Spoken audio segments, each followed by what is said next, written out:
টানা বৃষ্টি ও উজান থেকে আসা পাহাড়ি ঢলে সিলেট অঞ্চলে বন্যা পরিস্থিতির আরও অবনতি হয়েছে। সিলেটে পানিবন্দী 10 লাখ মানুষ পড়েছেন নানা সংকটে। বন্যার পানিতে ডুবে জকিগঞ্জ ও গোয়াইনঘাটে 2 জনের মৃত্যু হয়েছে। এদিকে বন্যার কারণে সিলেট বিভাগে এইচএসসি ও সমমানের পরীক্ষা 8 জুলাই পর্যন্ত স্থগিত করা হয়েছে। সুনামগঞ্জে বন্যার্তদের আশ্রয় দিতে 516টি আশ্রয় কেন্দ্র খোলা হয়েছে। মৌলভীবাজারে ধলাই নদীর 3টি স্থানে বাঁধ ভেঙে লোকালয়ে প্রবেশ করছে পানি। আর উত্তরাঞ্চলে তিস্তা, ধরলা সহ নদ নদীর পানি বিপদসীমার উপর দিয়ে বয়ে যাওয়ায় প্লাবিত হচ্ছে নতুন নতুন এলাকা। প্রতিনিধিদের সহায়তায় আরও জানাচ্ছেন রত্না জামান। সিলেট অঞ্চলে বৃষ্টিপাত কিছুটা কমে এলেও উজানের ঢল অব্যাহত রয়েছে। জকিগঞ্জ, বিয়ানীবাজার, গোপালগঞ্জ, ফেঞ্চুগঞ্জ, বালাগঞ্জ ও ওসমানীনগরে বন্যা পরিস্থিতির অবনতি হয়েছে। পানিবন্দী প্রায় 10 লাখ মানুষ।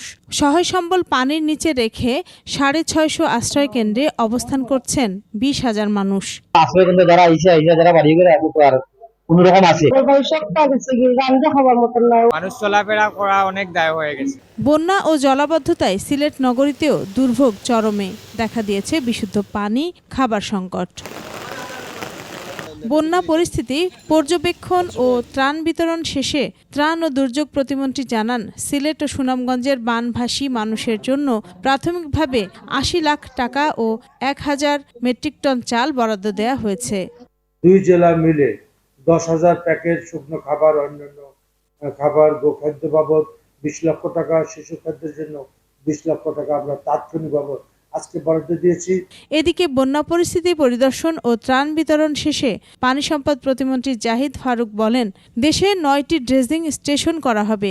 ঝড় জাগলে তাৎক্ষণিক অপসারণ করা হবে, এতে নদী প্লাবিত হবে না। সুরমা নদীতে কিছু জায়গায় কিছু হাম্প হয়ে আছে, চর পরে উঁচু হয়ে গেছে।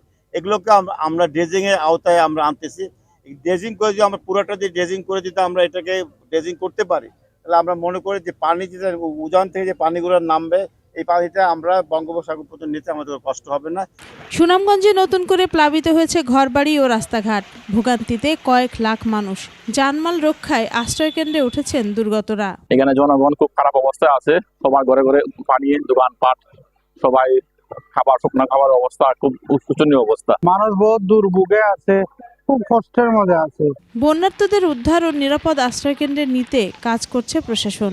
জেলায় 516টি আশ্রয় কেন্দ্র চালু করা হয়েছে। বিতরণ করা হচ্ছে খাবার ও ত্রাণ সামগ্রী। শুকনো খাবার দেওয়া এবং তাদেরকে আশ্রয় কেন্দ্রে নেওয়া এবং যারা দূরে যোগাযোগহীনতা আছেন তাদেরকে নৌকা দিয়ে উদ্ধার করা। মৌলভীবাজারে পরিস্থিতি আরও অবনতি হয়েছে। ধলাই নদীর 3টি স্থানে বাঁধ ভেঙে লোকালয়ে প্রবেশ করেছে পানি। 7 উপজেলায় লক্ষাধিক মানুষ পানিবন্দী। কোনো মানুষ বা হরতাম পারছি না, বাচ্চা চলে রাস্তার মধ্যে আমরা আছি। নামাজ চলতেছে রাস্তার পাশে এক বাসায়, কিন্তু আমাদের মসজিদে যথেষ্ট পরিমাণের পানি আছে। এদিকে নেত্রকোনায় কলমাকান্দা উপজেলার 5 ইউনিয়নের প্রায় 40 গ্রামের নিম্নাঞ্চল ডুবে বাড়িঘরে পানি প্রবেশ করেছে। যে ভাই পানি বাড়তাছে ওনে রাইত আমরা কিছু হানো যাওয়ান কা লাগবো, ওইলে স্কুল করে যাইন গা আর না হইলে রোডে উঠবাম। রংপুরে তিস্তা নদীর পানি বেড়ে বিপদসীমার উপর দিয়ে বইছে।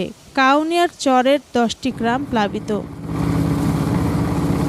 কুড়িগ্রামের সব নদীর পানি বৃদ্ধি পেয়ে নিম্নাঞ্চলের বন্যা পরিস্থিতির আরও অবনতি হয়েছে। পানিবন্দী প্রায় 2000 পরিবার। গাইবান্ধায় তিস্তা, যমুনা ও ব্রহ্মপুত্র নদীতে পানি বৃদ্ধি পেয়ে 12টি চরের নিম্নাঞ্চল প্লাবিত। রত্না জামান, 21 টেলিভিশন।